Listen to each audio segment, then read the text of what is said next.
On my 70th birthday, my son handed me an envelope across the dinner table, and I opened it thinking it was a card.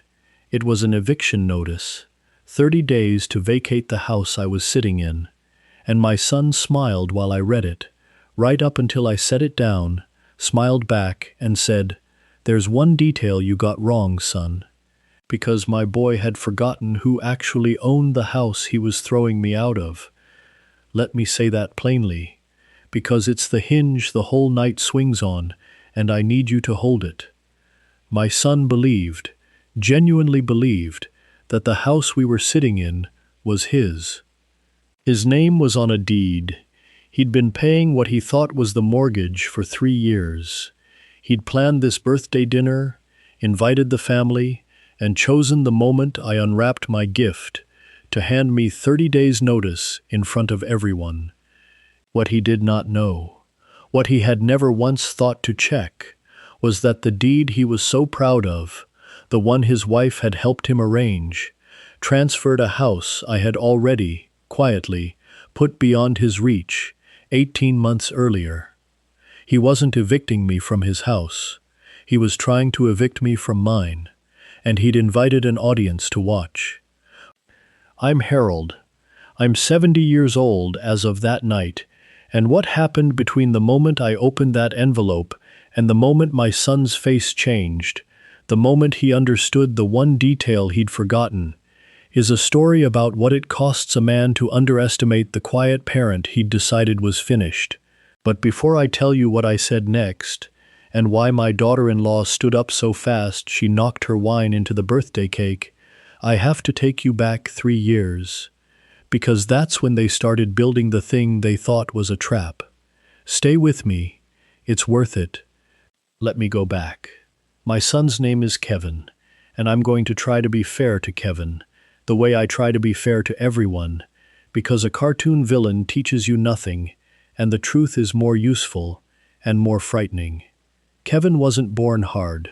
Kevin was born anxious, the kind of boy who needed to feel secure, who counted his things, who cried when other kids touched his toys. And he married a woman named Deborah who understood that anxiety and knew exactly which string to pull. Deborah never raised her voice. Deborah's whole method was the reasonable, worried suggestion. "Kevin, what happens to this house if something happens to your dad? Kevin, you're the one paying for everything. Shouldn't your name be on it? Kevin, at his age, we really should get things formalized." Every sentence a small weight on the scale, and Kevin, anxious Kevin, felt safer every time she added one. Here's the situation they thought they understood. My wife, Nora, passed 4 years ago. We'd owned our home outright for decades. A good solid house, nothing grand, but paid off and worth a fair amount in a market that had gotten silly. After Nora died, I was alone in it, and I'll admit, the house was a lot for one old man. So when Kevin and Deborah suggested they move in, to help you, Dad, and it'll save us rent while we save for our own place, I said yes. I was lonely. I wanted my son close. That was the first inch, and I gave it gladly, and I'd give it again, because loneliness makes fools of better men than me. Then came the arrangement. Deborah's idea, delivered through Kevin.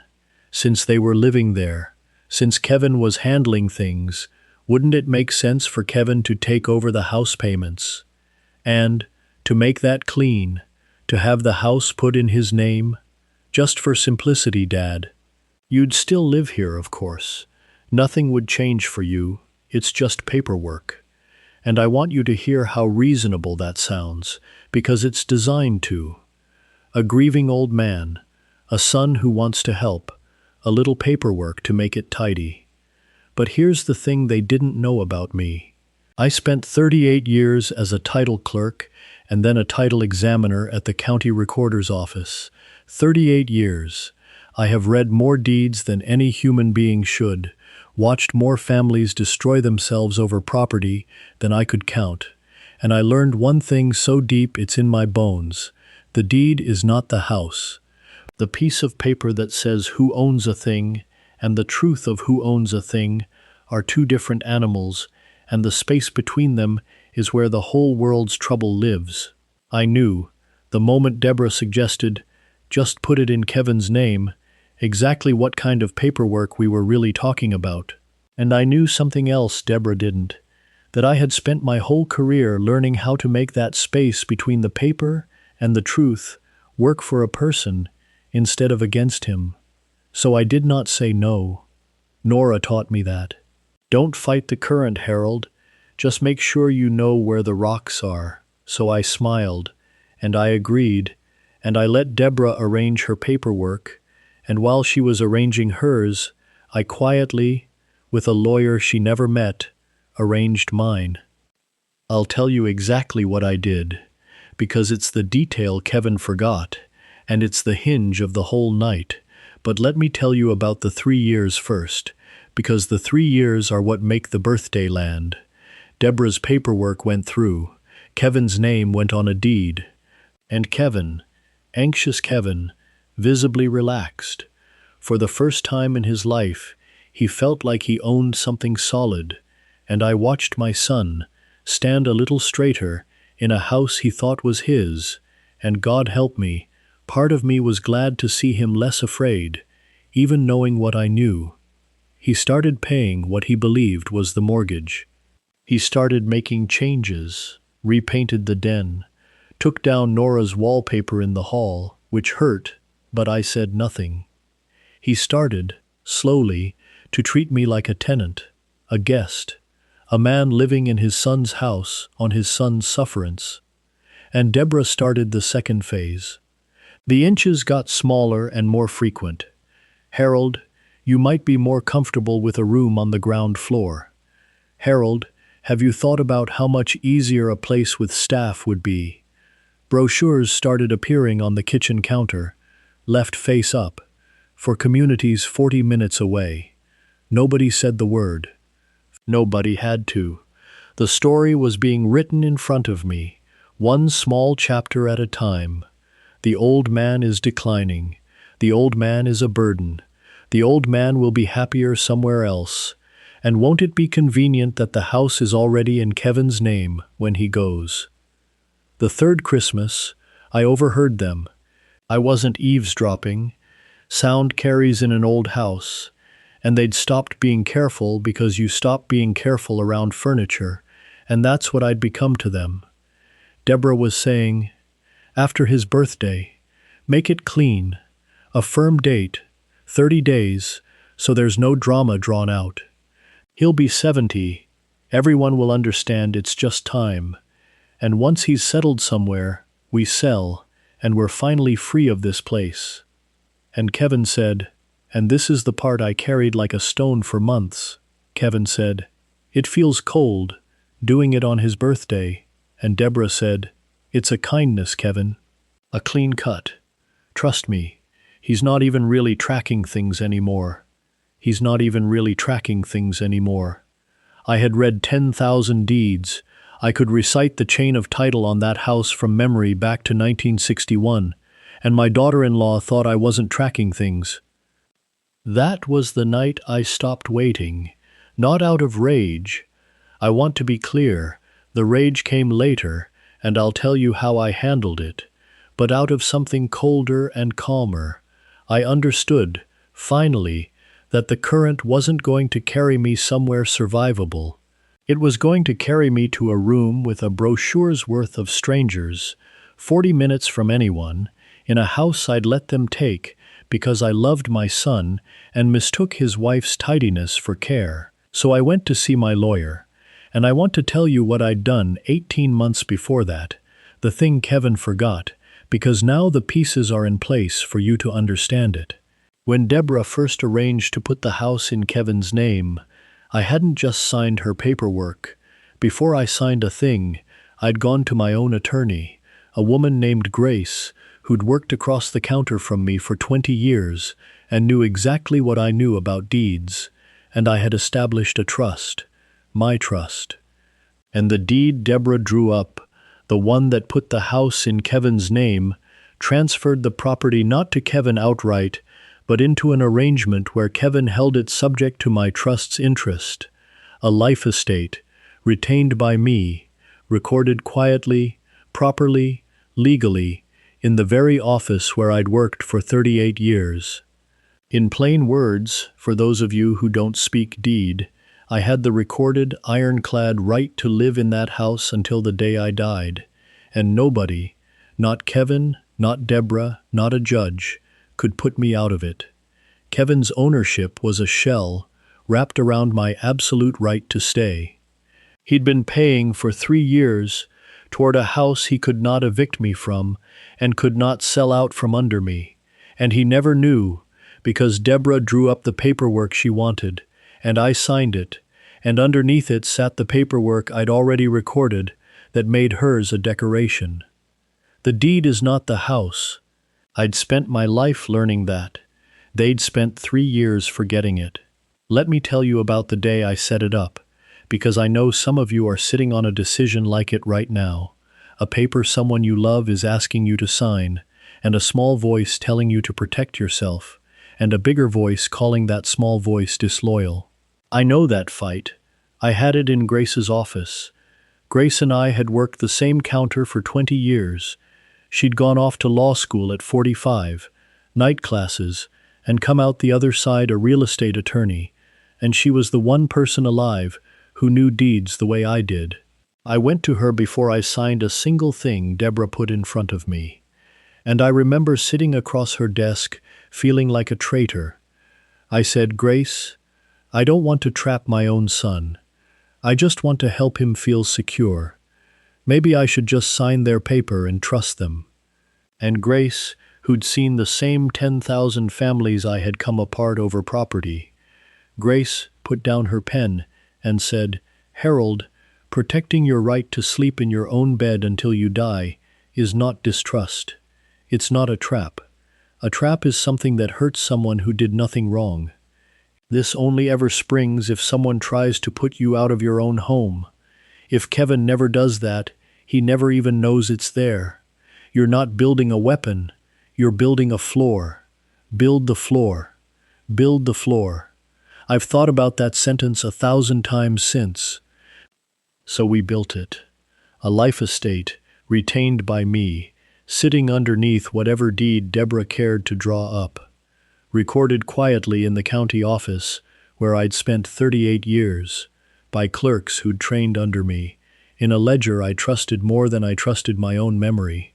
And then I went home, and a few weeks later I sat at my kitchen table and signed Deborah's paperwork with a steady hand, the paper that put the house in Kevin's name, knowing that underneath her decoration sat Grace's bedrock. Deborah watched me sign and thought she'd won. She slid the pages back into her folder looking like a woman closing a deal, and I let her, because the kindest thing and the safest thing were, for once, the same thing. Say nothing, sign the shell, and let the floor do its quiet work only if it ever had to. It had to. 3 years later, on my birthday, it had to. So, my 70th birthday, they threw me a dinner, and I understood what it was the moment I saw the guest list: Kevin's in-laws, a couple of neighbors, Deborah's sister, an audience. Because you don't invite witnesses to a celebration, you invite them to a proceeding. Deborah was radiant, attentive, refilling my water, and I knew her well enough by then to know that Deborah was warmest right before she was about to be cruel. The cake came out, everyone sang, and then Kevin, with a strange tight smile, slid an envelope across the table and said, "We've got something for you, Dad. It's about the future." And I opened it thinking, God help me, that it might be a card, and it was a notice to vacate. 30 days, drawn up on a lawyer's letterhead, formal, final, handing me out of my own home in front of 10 people, while my son watched my face to see it fall. I want to tell you what that moment felt like, because some of you have had a version of it. The moment someone you love shows you, in front of an audience, exactly how little you weigh to them. It doesn't feel like anger. Not first. First it feels like the floor tilting. First it feels like grief.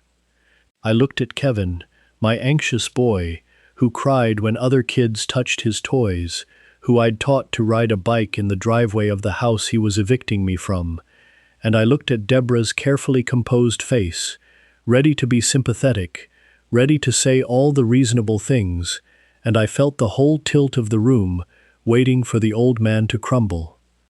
And then, underneath the grief, I felt something my 38 years had put there. I felt the deed, the real one, the one recorded in my own hand's territory, the one Kevin forgot to check because Deborah told him not to worry about it, and the floor came level again. I set the notice down on the table. I smiled, a real one, which I think unsettled them more than tears would have. And I said, "Thank you, Kevin. That's very organized. But there's one detail you got wrong, and I'd hate for you to embarrass yourself at the courthouse, so let me save you the trip." The table went quiet. Deborah's smile flickered. I said, "You can't evict me from this house. Not in 30 days, not in 30 years. Because when Deborah had you put this house in your name 3 years ago, I retained a life estate, recorded, legal, absolute. I have the right to live here until I die, and it sits underneath your deed like bedrock. You've spent 3 years paying toward a house you can't sell and can't empty of me. It's all down at the county office. Public record. I'd know. I recorded deeds in that building for 38 years. I picked up my water. You should really check the paper before you throw a man his own eviction party." That was when Deborah stood up so fast she knocked her wine into the cake. And here is where I thought it would end, with triumph, with the trap sprung backward, with Deborah's face and Kevin's shame, and the satisfaction of the quiet man revealed as the one who held all the cards. That's what I'd braced for, and I won't lie, part of me had looked forward to it. That is not where it ended, because of what Kevin did next, and it's the reason this story matters, and not just a story about a clever old title clerk. Kevin didn't argue. Kevin didn't bluster the way Deborah immediately started to. That can't be right. That's not what we, Kevin, tell him that's not. Kevin just looked at the eviction notice on the table, and then at me, and his face didn't do shame. It did something worse and more honest. It crumpled, the way it used to when he was small and had done a thing he couldn't take back. And he said, very quietly, in front of everyone, "I knew it was wrong. I knew it the whole time. I just wanted her to stop telling me I wasn't providing for us." And he put his face in his hands at his own dinner table. And I understood, in that moment, the thing I'd half known for 3 years. My son hadn't done this because he was cruel. He'd done it because he was anxious and led and desperate to feel like a man who owned something, and a woman who understood that fear had aimed it, patiently, at his own father. Kevin was the weapon, and you don't hate a weapon. You take it out of the hand that's aiming it. Real life doesn't wrap up like a movie, so here's the honest after. I did not throw them out, though I could have. The life estate cut both ways, and a lawyer will tell you I had options. Deborah wanted a war, and for about a week there was one, cold and quiet, until she understood that every road out of it ran through a public record in a building full of people who'd worked beside me for decades. The eviction was worthless paper. The house was mine to live in until I died, and Kevin's only on those terms. Deborah left before the summer. She'd married a man she thought would own things, and discovered he owned a shell wrapped around his father's right to stay, and that was not the marriage she'd drawn up. Kevin stayed. That surprised people. It didn't surprise me, because I'd seen his face at that table. He sends the in-laws home, and he sits with me in the evenings now, in the house he tried to evict me from, And slowly, the way an anxious boy relearns safety, he's becoming a man who doesn't need to own a thing to feel like he's worth something. That took a wall. Nora would have understood. She always said Kevin didn't need more comfort. He needed one solid no to lean against.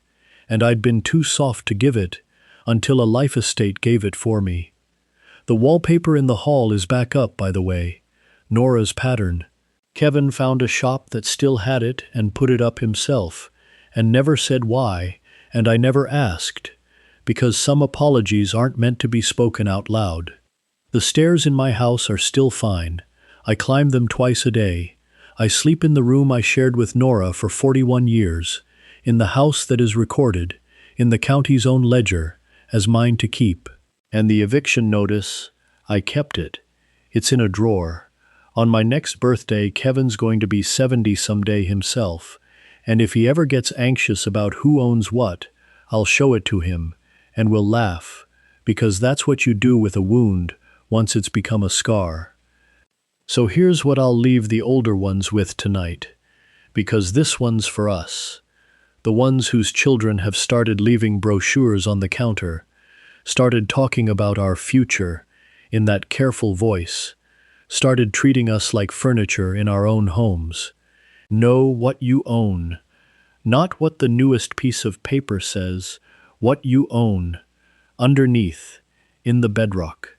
Nobody can hand you out of your own life if you've quietly made sure the ground you're standing on is recorded in your name.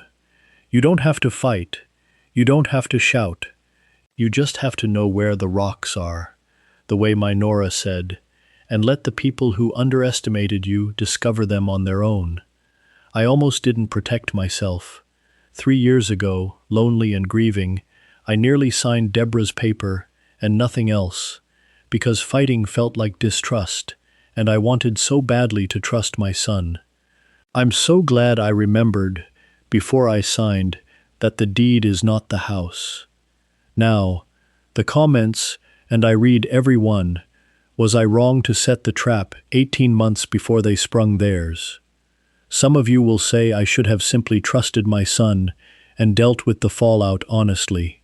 Some of you will say a man who protects his own home is only doing what any wise person would. Tell me. And the harder question, the one I turn over some nights, if Kevin had shown no shame at that table, if he'd been as cold as Deborah, would I have let him stay, or is a second chance only earned by the face he made when the paper came out? I think I know my answer. I want to hear yours. And if you believe the quiet ones, the ones who know where the rocks are, who protect what's theirs, without ever raising their voice, are the strongest people in any family, then stay with me. Because next time I'll tell you about the son who sold my late wife's piano while I was in the hospital, and the phone call I got 3 days later from the man who bought it, who'd found something inside the piano bench that my son never thought to look for. Take care of each other, know what you own, and check the paper before you sign it.